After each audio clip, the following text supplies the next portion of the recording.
think I think I was live already for like 5 seconds or so, but it was a little too early because I was in the wrong direction. Oopsie. Welcome everyone. I can do a spooky tour here too, I think.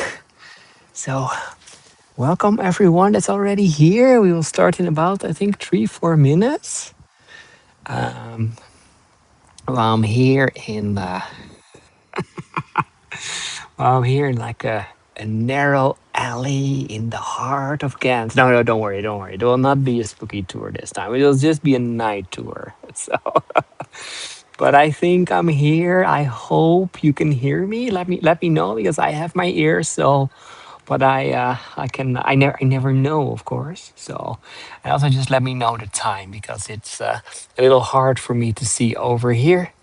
You can hear me well. That's really good. So welcome, welcome in Belgium again. And hi, Laurie. Welcome, Tish. Hi, Susan. Hi, Fran. Hi, Sharon again. Hi, Natalie. Welcome. Hi, Ronnie Lynn. Hi, Marion. Hi, Evelyn. Hi, Tish. Hi, Linda. Whoa, so many people. Hi, Robin. Maybe I'm saying names double again, but if so, or if I'm forgetting you, don't worry about that. So I'm happy with everyone. Hi, Catherine. Also, I think another Susan. So there are always several Susans, several Catherines, but only one Natalie from the Netherlands, at least. So hi, Linda. Also, hi, Robin. So I see that you are sending a message to me. Everyone, welcome in België. België, België, België. That is how in Dutch we call this country. I know in English is Belgium. So a little bit different, but almost the same. So it is a beautiful evening. It's dark. It is dark, and exactly, Robin, that's almost how you write it down. Only there are two little dots on top of the E at the end, but that's you don't you yeah that's only how we're pronouncing it. So 3 a.m. Wow, people are 3 a.m. For me, it is 9 p.m. So it's a little later at night. So at least it is dark right now. I was reading that there is even a chance for some northern light. I mean, I don't think, to be honest, we'll see it here because it is too it's too dark right now. But it will be a nice evening. It is a good temperature. It is dark. It doesn't feel at all like it is November. 1 minute ago, thank you for that. So and yes, if it's very early in the morning, then a coffee is maybe a good idea. I just had a Belgian beer after the last tour, and then made my way from Antwerp to Ghent. I thought it was in the end 1.5 hours because trains were delayed and were taking longer. So it was not. I'm a little less prepared than Antwerp, but that is okay. And yeah, you of course you can use the chat. I think it's in 30 seconds from now we will officially start the tour. And hi, Barbara. Also welcome, of course. I love it. These towns. I love these old towns because yes, it is time. I know, but I can also hear it because I'm hearing the church bells chiming, or there's a tower or church or whatever, something nearby, chiming. So we are. It's officially start of this tour. We are in Ghent. My name is Stefan. I'm a tour guide, normally in the Netherlands, but I'm now in Belgium, to be precise, in the city of Ghent. And to be honest, that is hi Adrian. That is my favorite city in Belgium. I mean, there are a lot of beautiful cities, but Ghent is really really beautiful. So it's a very vibrant medieval town. Not so far away from Bruges, by the way. There were competing cities, and the coming hour, I will take you around. And as I just said already, my preparation was a little less than what I was hoping for because I was delayed. I also still had to eat something, so it was a little harder to come. But I'm checked in my hotel because tomorrow. That's the reason that I'm here. Tomorrow I have a meeting. I have a meeting over here in Ghent. And I thought like when I'm going here, let's do some tours. Let's do a tour at least from my favorite town in Belgium, and on the way, of course, Antwerp. So if you missed Antwerp, it's still on my YouTube, so you can see it over there. You lost me. I think I'm still there, and I still have a great connection because that's always the thing here over here. So I'm just gonna change my screen so you can see what I am seeing right now. Okay, one more. I'm gonna flip the cam. This is the view. That little alley where I'm standing in, it is next to the water. And look what I'm looking at. So it feels a little different. And to be honest, I am in the city center, in the heart of Ghent. And at the other side of the water, what we're seeing some fortifications, we're seeing a castle. And that is, to be honest, the castle that is called the Gravensteen. The Gravensteen. And it's beautiful in the lights. We can see some flags on top. Flags from Ghent, flags from Flanders, also a yellow one and a black one. It's quite a beautiful area over here. Maybe some of you have been with me in here another time and I was kayaking. I was kayaking over this water to have some beautiful views with reflection, because the reflection is beautiful. The thing is that nowadays I was just reading some signs that there's too much algae. I think that's how you call it in English, blue and green algae in the water. So you're not allowed to kayak or to swim or anything like that. But to be honest, it's also a little getting too cold for that. So, but look how beautiful the reflection is. So we are now in medieval times. In medieval times, and of course, the coming hour, I will take you around, show you a little more from Ghent than just this castle over here. Wow, it's amazing, isn't it? So just to see this and think about it, that this place here at the other side of the water is standing here already for almost 900 years. So 900 years ago, it was built already. Algae, algae. Okay, thank you. France algae, thank you. Yeah, and it is a beautiful night, as you can see. And so all these little streets here on the side. Look at this. This is a typical Belgium street with some cobblestones on the bottom. As you can see, these are the typical cobbles. So imagine that you're going over here with your bicycle, then everything is coming off your bicycle after a while. And there are a lot of these type of little streets in Ghent. And you're maybe wondering, like Stefan, like, okay, is this all safe? To be honest, it is very safe. This is one of the most safest places that you can think of. So, and yes, Tish, I'm not wearing my pumps.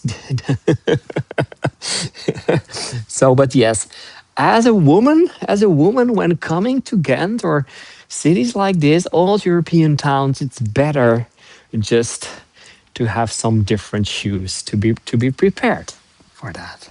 So, oh, and I can look. I'm waving at all of you.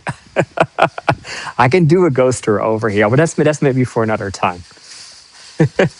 Exactly. Wear sneakers over here. And even, I don't know, I don't think you can hear it, but all the bicycles that were just passing me, they were really making a lot of sound. Okay, I'm just going in this side street. So we're going to the main area. So the main area of Ghent, or as we say in Dutch, the city of Ghent, in where I'm from, or over here they're saying Ghent with like a more softer G than the Dutch. So the people in this part of Belgium or Flanders are speaking the G a lot softer than we do in the northern part. Our G is a lot harder. So, but I'm wandering over there. We see there is a a tram just passing. That's also one of the interesting things, that a lot of the old Belgium towns are almost car free. And when I'm saying almost car free, then I'm meaning that the infrastructure over here is they changed it in the 1990s and 2000s. They got rid of most of the cars, so only if you're living in the city center and if you have a certain license, you can still use your car. Some taxis can still come over here, but most parts are car free. So that means that people are walking, cycling, and of course taking public transportation like the tram to go from one place to another. Okay, so look how beautiful it is over here. So I'm standing in front of a nice restaurant, and also, oh, it is. Does some of you have portrait? I'm sorry for that. I started this video in portrait and then changed it to the landscape so you can see it better. But I'm standing in front, by the way, of a famous house from the 15th century. It's calling the House of the Hats. The House of the Hats, and maybe from where we're standing right now, it's a little harder to see, but if I'm coming more nearby, I have to pass the street. Be careful for bicycles, always tape on. Then we see that there are several hats here on the side. So there's one over here, PF, and we have KR. So there are all kinds of kings, dukes, and other important people for the city of Ghent that were placed over here with their hat. So, and that's really going back to the 13th century until the 19th century. They placed and replaced several times the hats on this building. And you can also see that it's quite an old building. And one of the things how you can see this is, for that we have to look at the windows. Look at the window over here on top.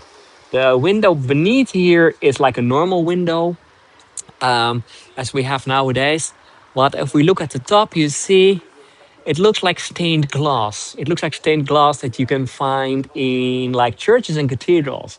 But to be honest, this is the if you see a window like that in a in a European city, that means that the glass or the building is quite old, because there was a time that there was a time that we could make glass, but not like the big pieces of glass that we have nowadays.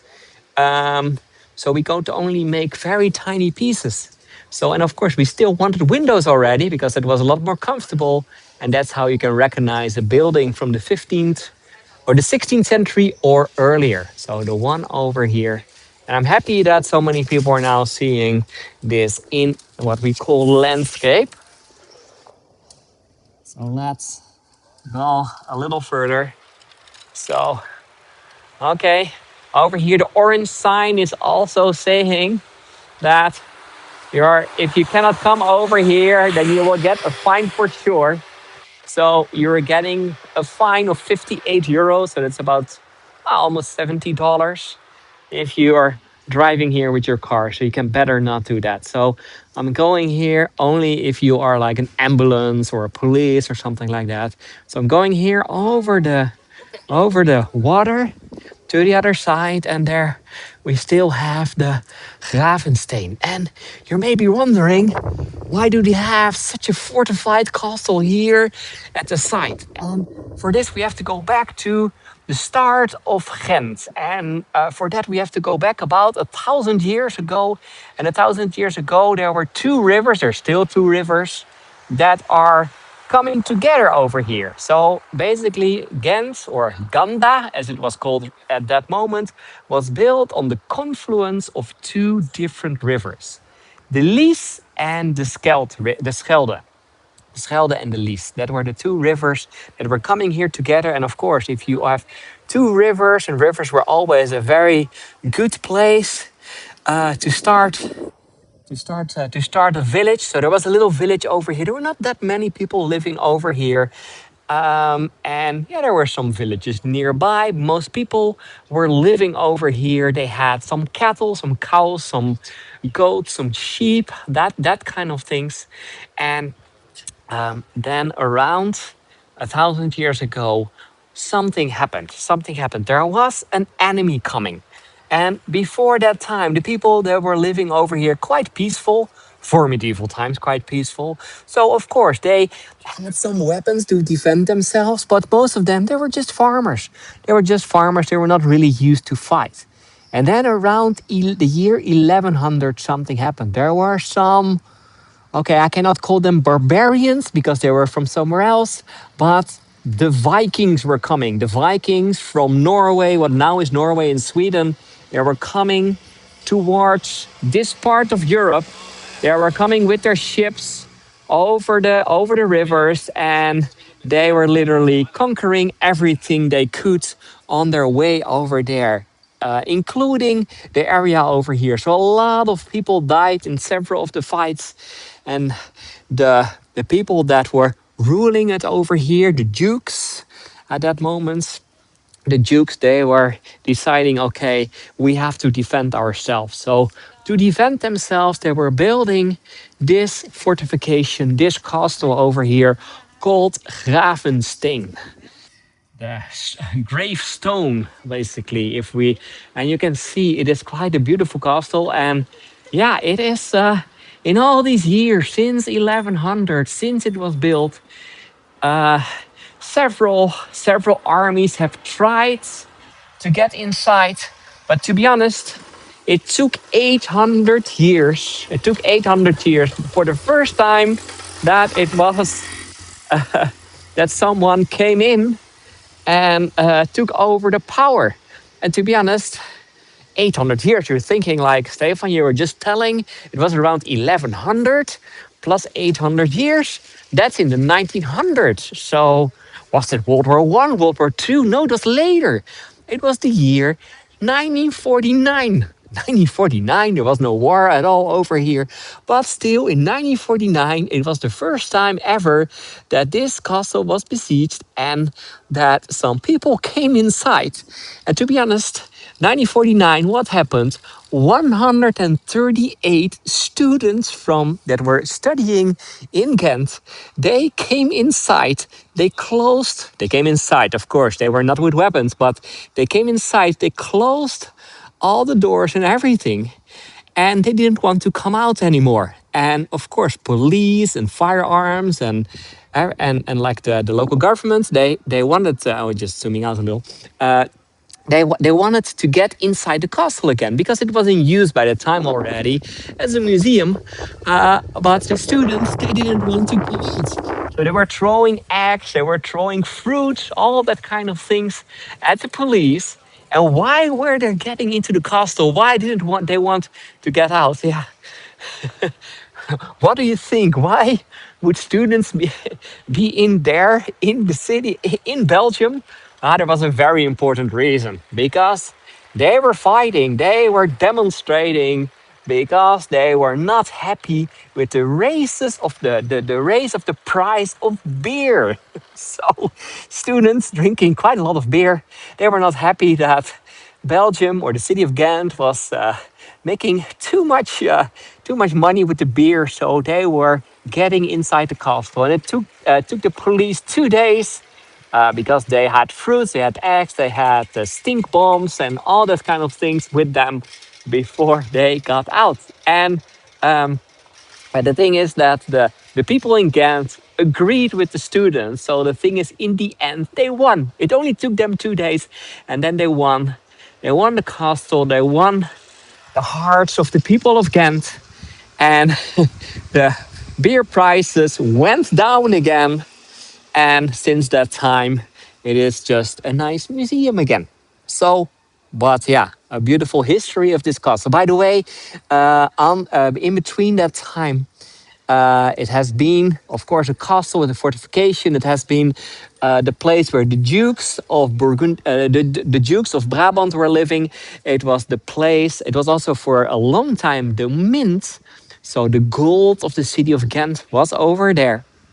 So It was, it's beautiful, isn't it? That the students over there. So, and then I'm now on a little square. There are a lot of beautiful little squares in the city. And here on the side, we have the entrance. It's closed now because it is nighttime. But on the side, there is the entrance to the old fish market. So we see some gods on Neptune, of course, the god Neptune of the sea. We see on top with his, how do you call that? Like the fork that he has in his hand with. And then on the side, we see on the left side the men, on the right side the women, and they are standing for the two rivers. I said already before, this is the confluence of two rivers, and of course inside the rivers that's where the fish were coming from. So over here we have the entrance to the fish market. Thank you. A trident. Okay, a fork. Yeah, the word fork I knew. Thank you, Catherine. So beautiful, the entrance to the fish market. So the fish market over here, and we will see several other markets in the area because that was in medieval times that all these squares were used for markets: the vegetable market, the meat market, the cheese market, the butter market, the fish market, name it, and they were there. So to be honest, this market over here, I want to tell two more stories because it is next to the Gravensteen, to the castle. It is also next to the mint. And the interesting thing is that in old times, of course, there were a lot of people, a lot of poor people.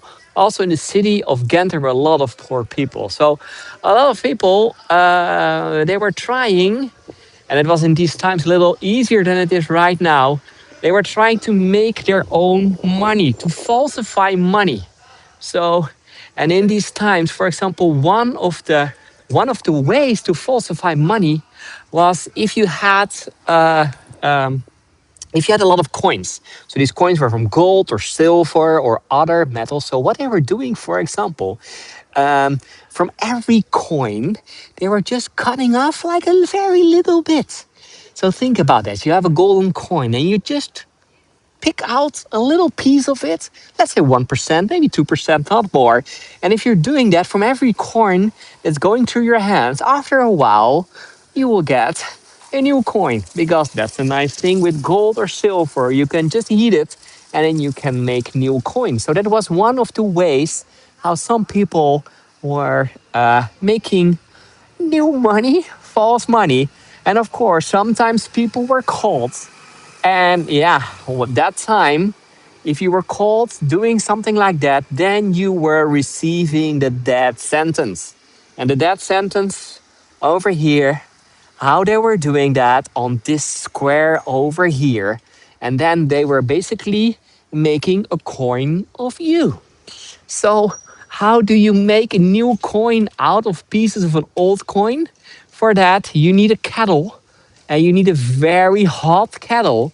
So, basically, these people were thrown in like a hot kettle full of water, of hot water or something else hot, and they were burning alive. They were burned alive. And this happened, by the way, from around 1300 until the start of the 19th century. So for 500 years, this was the place where everyone was making money and was literally cooked. They were cooked themselves um,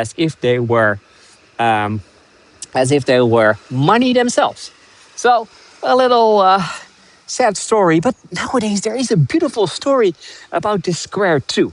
So, and after that, I will go and show you a little more about Ghent. But yeah, this square over here, I love these little stories because there's light on the side, but you can also see there are these beautiful lanterns. And to be honest, these lanterns are quite nice. But since about 10 years, something interesting is happening with these lanterns because there is a possibility that when we are looking at the light over here, that it will start flickering a little.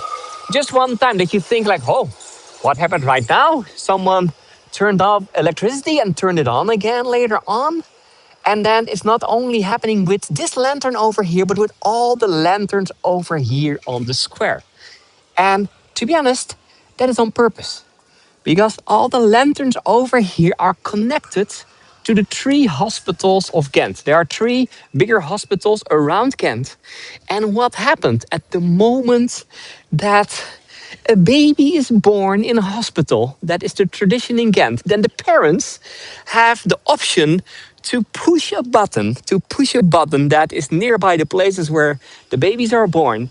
And when they're pushing that button, then the light of the lanterns of the square over here, for the Fearless Square, are just turned off a little. They're flickering just a little, just to show the city that the new baby is born. I think a really beautiful way of celebrating all the newborns. So, I mean, maybe later on, if you look back, you see that there's a little very adorable, isn't it? It's, by the way, an art installation basically of an Italian artist who constructed it over here. So yeah, of course, at the moment that I'm showing it, nothing happens. But so there's no babies born at this moment.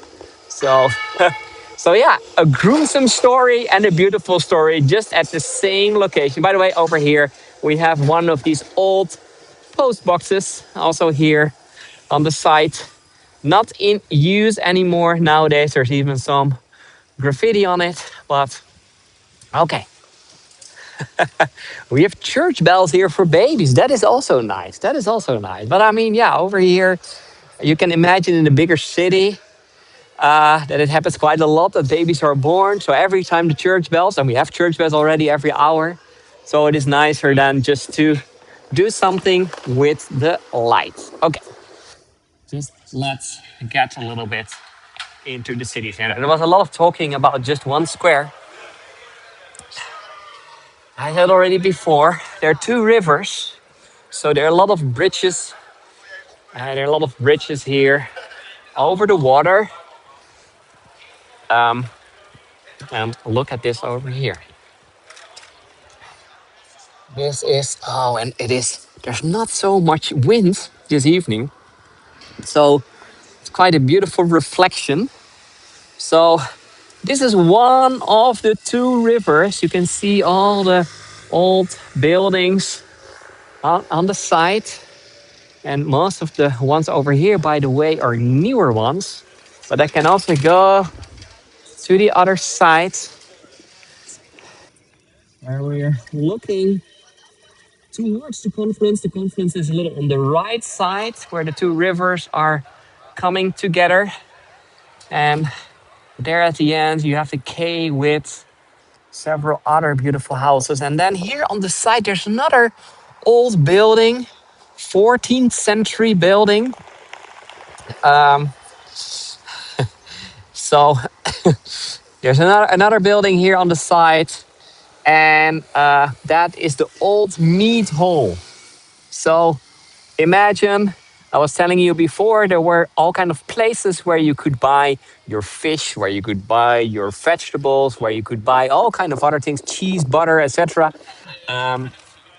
But yeah, it can be quite warm here in summertime. So you can imagine, and that's by the way the same for the fish market, that's also partly inside, but the same is with the meat market. The meat market was mainly inside this building because even in these times, of course, we didn't have fridges and refrigerators yet at that time.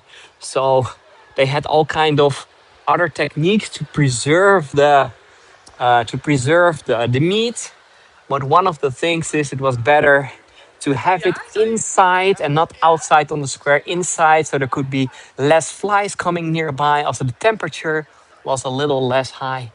You can see they are at this moment restoring the building. That's, of course, always the thing. If you're living in an old city, then you have to restore a lot. So I'm just gonna walk a little further. So the city of Ghent is, of course, I said already, it's an old city. And around the time that they were building over there, when they were sorry when they were building over there the castle. At that moment, it was just a small city, and it started to become very powerful around 1400. Around 1400, and at first, the cities, both by the way, Bruges and Ghent, very nearby each other. What they were doing, how they became very powerful because they were trading cities. And what were these cities trading? They were mainly trading cloth. So, and how to make cloth, that is, what do you need? You need, of course, wool for that. And I said already before, there were green fields everywhere in this area. But there was not enough space. So a lot of the wool came from the other side of the ocean, mainly from Scotland.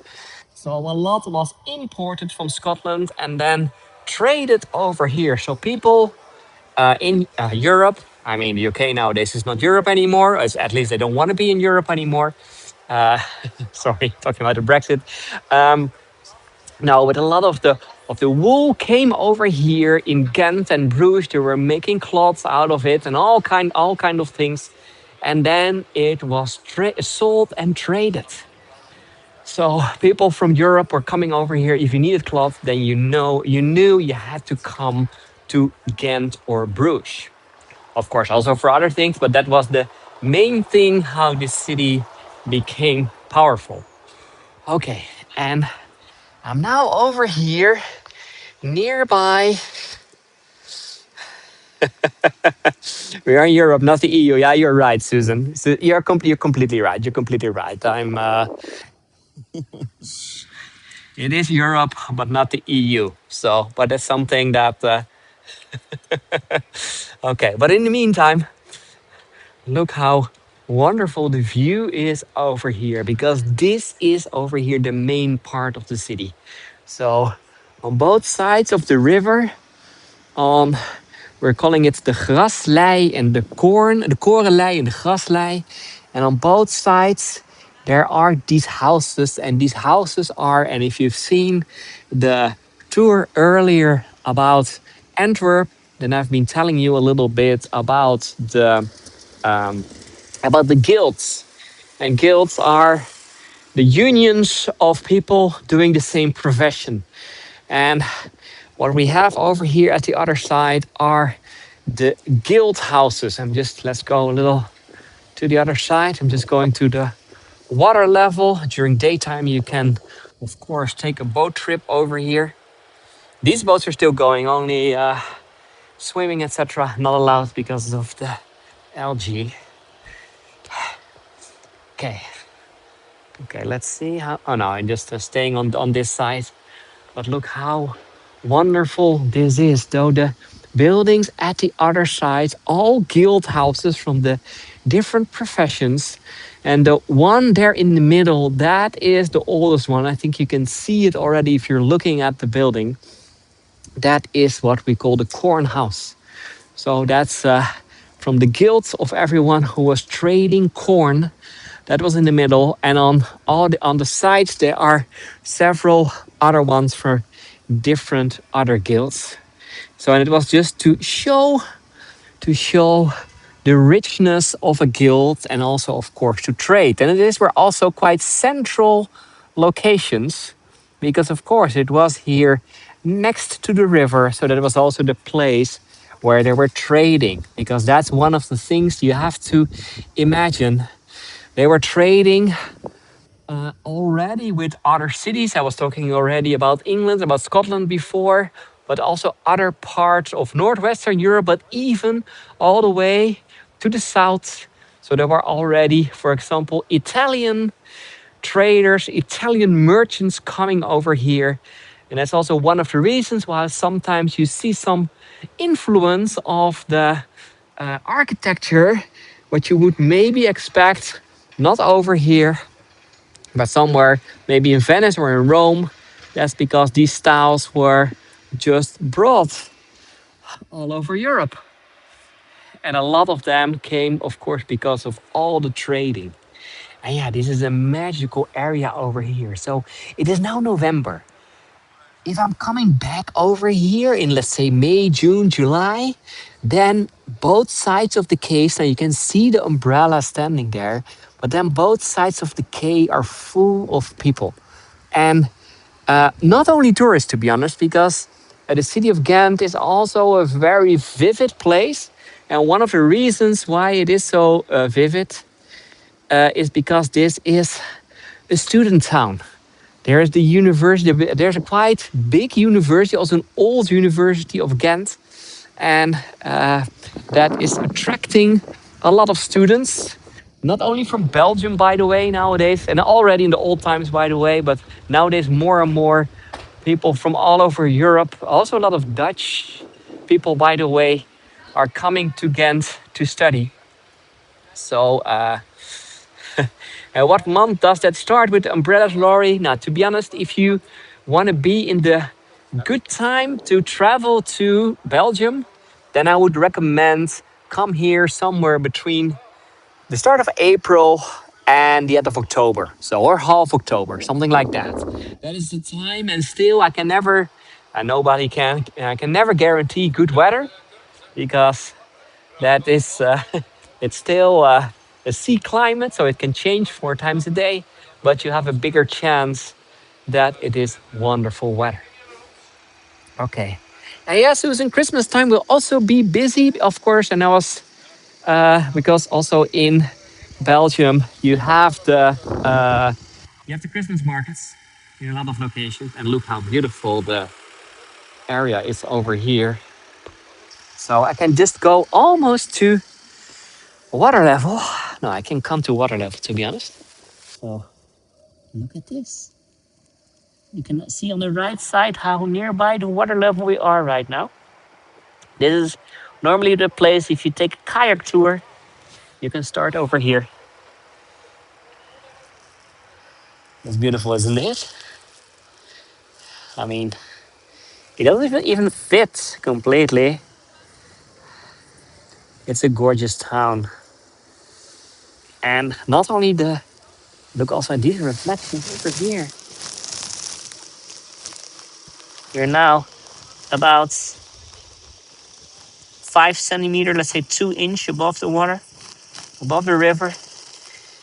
It is a river, although, as you can see, the current is not very strong.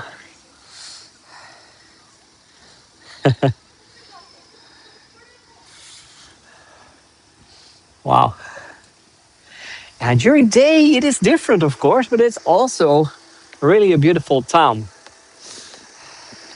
So, I said already before, it is my favorite town, and you have a lot of buildings like the one over here.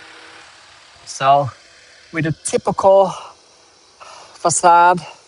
So it's almost like the Amsterdam canal houses, only the beam and the hooks are missing. But the rest can be Amsterdam. So, and by the way, this is a hostel.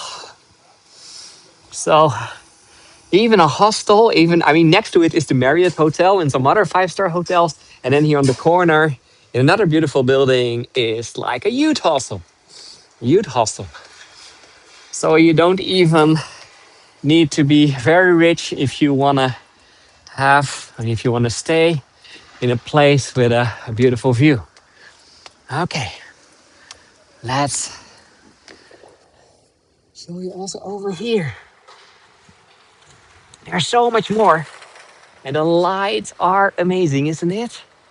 And over here we have one of the churches. There are a million of churches in the city of Ghent. This is St. Michael's Church. So we have St. Nicholas, we have St. Michael. And St. Michael, when they started building it, somewhere in the 15th century, the plan was to build a new church with the highest tower of Flanders. And earlier today we were in Antwerp, and over there the tower is 123 meters high. So that is about, what is it? Almost 400 feet, a little under 400 feet in total. And the plan was to make this tower over here 130 meters. So that's about 400 feet, a little over 400 feet. The only thing is, and this happened a lot, that they run out of money. So that's why they never finished it. So it is only 100 feet high, about 30 meters. And they never came higher than that. And yeah, this is, by the way, one of my favorite locations in the city of Ghent. Look at this, even more at this time. This is magic, isn't it? This is, I mean, I know, Linda, you like Harry Potter, and maybe some of you, some others are doing too, but this almost feels like Harry Potter land. Okay, just don't think about the two taxis that were now just coming over. It's a fairy tale. Exactly. It's a fairy tale. This bridge with cobblestones in the middle, looking at the church, another church, also not finished by the way, looking at the belfry tower at the back. And to be honest, behind the belfry tower, there is a third one. There's a third tower, I think. No, we cannot see that from over here. We have to go further. But that is the cathedral of the city. So it is all.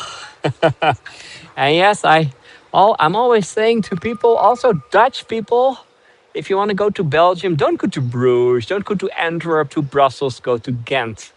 It's beautiful. And then we have St. Michael, the church, but also he is over here himself. The man himself is here on the bridge, on this lantern. So look, with his sword in his hands, you can see the dragon on his feet. He's standing on top of the dragon, ready to cut off the head of the dragon. A beautiful, just a lantern here on the bridge next to St. Michael's Church.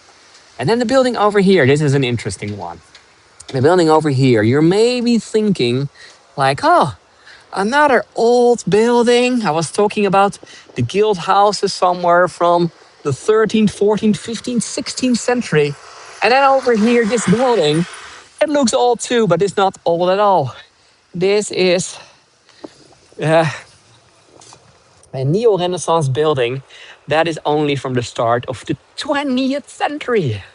And the 20th century, you think like, okay, the 20th century, why this building? Ah, this is the main post office. Main post office, and not only post, also for telegrams. The first phones were over here, all in this building here on the side with the nice tower and everything. But it is exactly in the same style. By the way, now we can also see the third tower. So we have St. Nicholas, we have the Belfry Tower, and at the end, the cathedral of the city of Ghent. Look how beautiful this is. Okay, I'm just gonna walk a little bit towards there. So, yeah, so if you love churches, then this is also the place to come. And again, if you look here at the street, and I mean, of course, it is now the evening, but I can tell you, during daytime, there's hardly a car. There are trams over here, there are some buses. There are a lot of people walking and cycling. But yeah, it is mainly a city that is built to walk and to cycle. And that's one of the things that I really like about Ghent. And by the way, nowadays the same is in, for example, Leuven and also in Bruges, that you can just walk around everywhere, you can cycle around everywhere. And that you don't have to be very careful for cars. And of course, there are some cars, like some taxis are allowed, but it is a lot less than every other city in the world. Okay. Yes, of course, it can also snow over here. And then talking about squares. I said already here on the hi. Someone wants to wave. So here's the front part of the post office. Even the tower there on the side, the tower with the clock, where you can see it is 9:40 right now. That's also part of the same building, also from the post office. So, of course, a little more in an Italian style. And if you do not believe me that this is the post office, I can show you. I can show you. So, of course, the coat of arms of the city of Ghent. And then when we're coming down, you can see that over here is the post. Or, yeah, it's the same as in English, isn't it? The post. So the post office. So yeah, from the outside it looks very old-fashioned, but from the inside I can tell you a lot of steel is used. They have central heating, all the modern facilities, but just with like an old skin around it. Oh, I see you're sharing a lot of information, and then of course next to the post office there is another square another square where originally there was another market over here.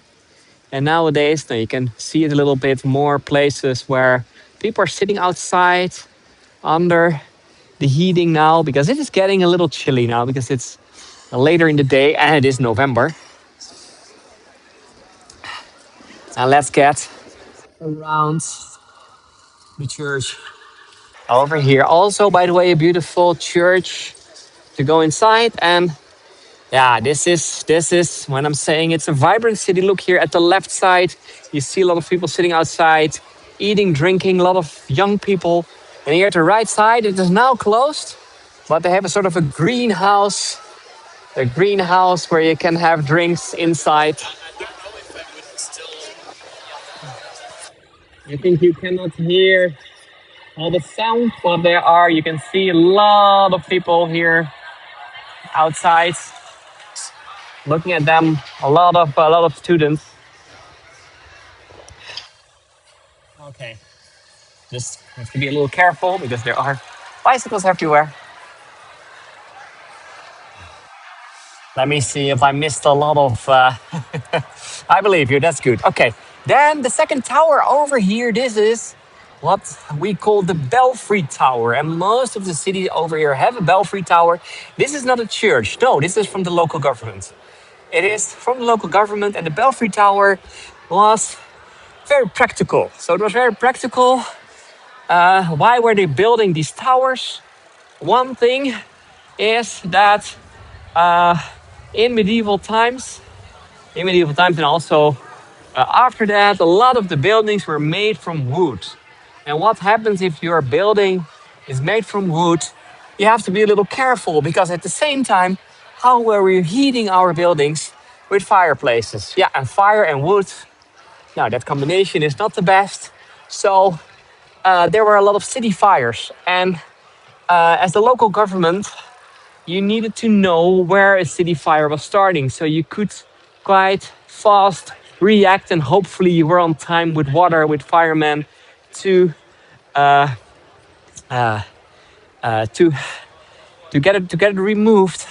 But so that's why they were building these towers. And that was the first reason. The second reason is also the city of Ghent, and not only the city of Ghent. Of course, we had the Vikings. Later on, there were all kind of other enemies. So they had to make sure that they had a watchtower where they could see the enemies coming. So that's the second thing where they were using it. And then on top of the tower, I'm gonna zoom in a little. We see another dragon. And the dragon, yeah, it's a little hard to see because it's dark, but so there's no rooster on top. On top of this tower, there is a dragon, and that's the symbol of the city of Ghent, already for a very long time. And as I told you before, the city of Ghent was very nearby the city of Bruges, and they had a lot of competition, and even several wars together. Not very big ones, but some small, shorter wars. And what happened one day is that the people from Bruges, they came inside the city. They were not really capturing the whole city, but they came inside, and what they did is they captured the dragon and brought it to Bruges. And for about 25 years, the dragon was in Bruges before it was captured back by the people of Ghent, and now it's placed on top of the tower. And by the way, there are several variations. One of them is on top. You can also see the original one that was captured, and that is nowadays inside the same building. You can visit it. Okay, wow. And then there's also some modern architecture. Look at this. There's just a building here on the side. And Bruges and Ghent by train is only 30 minutes. And Ghent to Antwerp is 1 hour, so it's all nearby.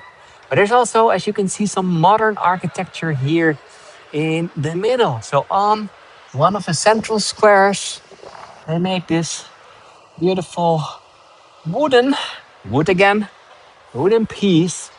And that is nowadays so against the rain.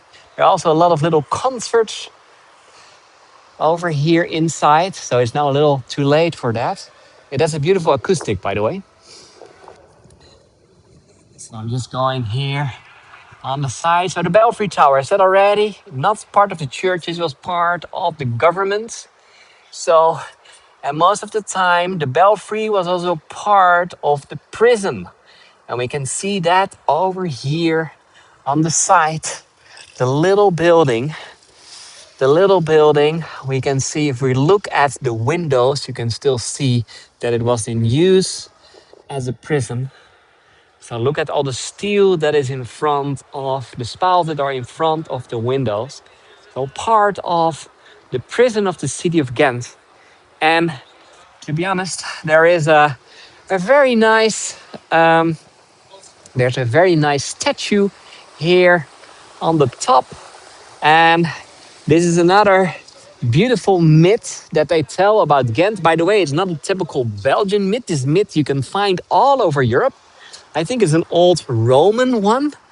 And it is about what we see over here on top. And yeah, it's quite a beautiful one. So what we see over here, we see a man and a woman. And the story goes that there was a man who was captured for stealing a lot of things, and he got the death sentence. And the thing is, they placed him in the prison, and his sentence was because he stole a lot of food. So they were basically starving him. They were starving him because that was in that time quite normal that you got punished by what you were doing to other people. So you were stealing food. So then you got the death penalty by starving you. If you were stealing something, then they were cutting off your arm or your hand or something like that. But yeah, no, this man, he was in his cell and they were starving him. But the interesting thing is that it was going on for weeks and weeks and weeks, and this man was not starving. He was just still alive. And then they found out after a while that, yeah, this man, he had only one visitor. And they were thinking like, oh, maybe his visitor is bringing him food. So they were starting to check her, and they found out that this woman, his daughter, she was not bringing food at all. So they were like, how is this possible that this man is still not starving? And then after a while, they found out that, yeah, what was this woman doing? You can maybe see it when we're zooming in a little more. We see this old man. What is he doing? The breast of the woman is in front of his face. So she is breastfeeding him. So she came several times a week to visit her dad. And she was basically breastfeeding him. So it's a beautiful myth about a man who survived for a very long time in this prison over here because of his daughter who was visiting him, breastfeeding him to make sure that he was not dying from starvation. I know. I see some signs. Okay. And here at the other side, I see that my phone is almost empty. So let's do this part. At the last part, I've shown you already several beautiful parts of the city of Ghent.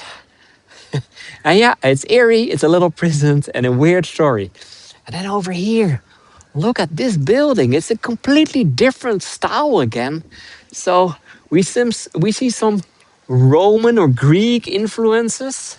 So with all these pillars on the side, and to be honest, we're now standing in front of the city hall of Ghent.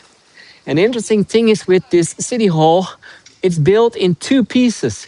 It's built in two completely different pieces, showing the different styles, showing the different fashions that they had during these times. So I cannot zoom out a little more. I'm already completely on the side. But yeah, this is quite an interesting building with all these pillars on the side, little windows, stained glass, 17th century. And then here at the right side, so one architect was responsible for the design here at the left side. And then there was another architect who was responsible for the design at the other side. And look at this. From a Renaissance style building, we're getting into a Gothical building, a completely different style, but both from around the same time. And just when we go here to the side, you can see how beautiful also this side, and you can also see like how different the style was to the other style. So the Gothical style with a lot of statues, a lot of little pieces, a lot of ornaments everywhere, and quite a beautiful style. I mean, even look at the little details here from the side of the stairs. So how many people have been working to carve all of this? That took, of course, ages and ages. So one side and then the other side completely different. And of course, for a lot of these buildings, that's people are coming to Europe and saying, "Yeah, all these buildings are old." But if you're looking very well, then you can see that it is basically a potpourri of different styles. So, for example, again, over here at the other side, we see a building in a Gothical style again. Quite old, most probably 16th, 17th century, something like that.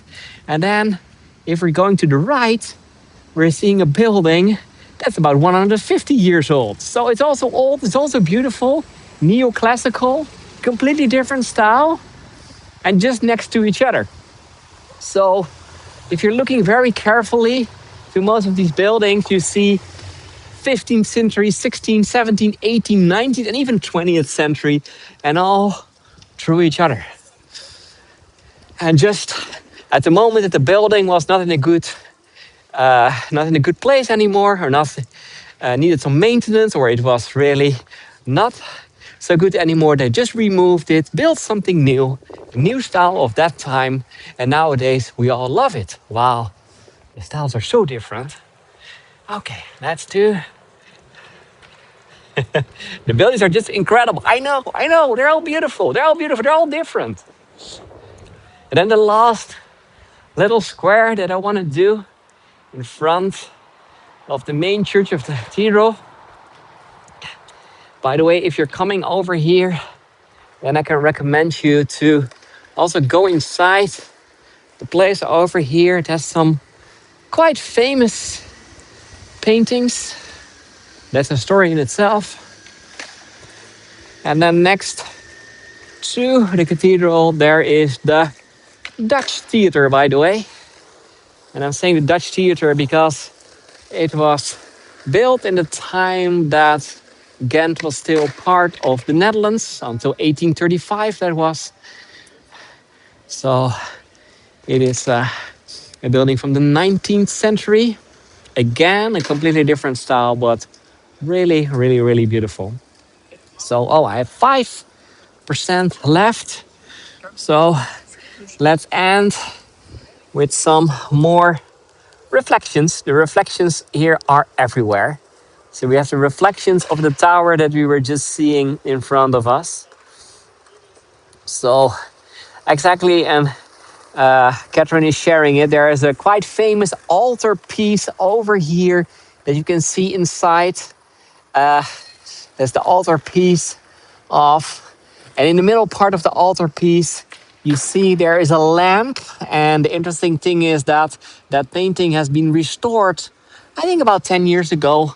And then they found out that it has been painted over several times, and that the original painting is or the original face of the lamp is completely different from what we have been what we have been seeing for generations and generations. And a lot of people were not believing what was under it, because the original face of the lamp was so different, was almost like it was a human face. So it was a lamp with a human face. That was the original, as painted in the 15th century. And later on, people painted it over to make it a real lamp, but now they turned it back into the original. Okay, I'm just gonna show you my face before the camera's completely turned off. I mean, I can find my hotel. I know the way over here. So I hope you enjoyed this a little less well prepared tour of Ghent, of Ghent as we say it over here.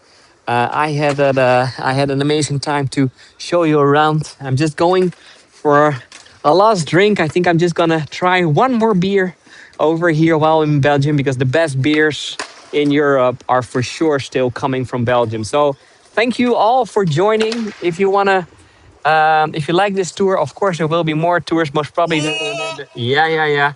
Most probably the next one will be in the Netherlands, in the Netherlands again. So, but I'm thanking you for joining me. So you can buy me a coffee or buy me a beer right now. Buy me a Belgian double or triple beer. That is what I'm going for. And I hope to see you another time. And have a nice day, evening, night, early morning, whatever it is on your part of the world. And I will see you again next time. So I'm gonna say bye bye or doei doei. See you again later on from another location, most probably in the Netherlands again. Bye bye.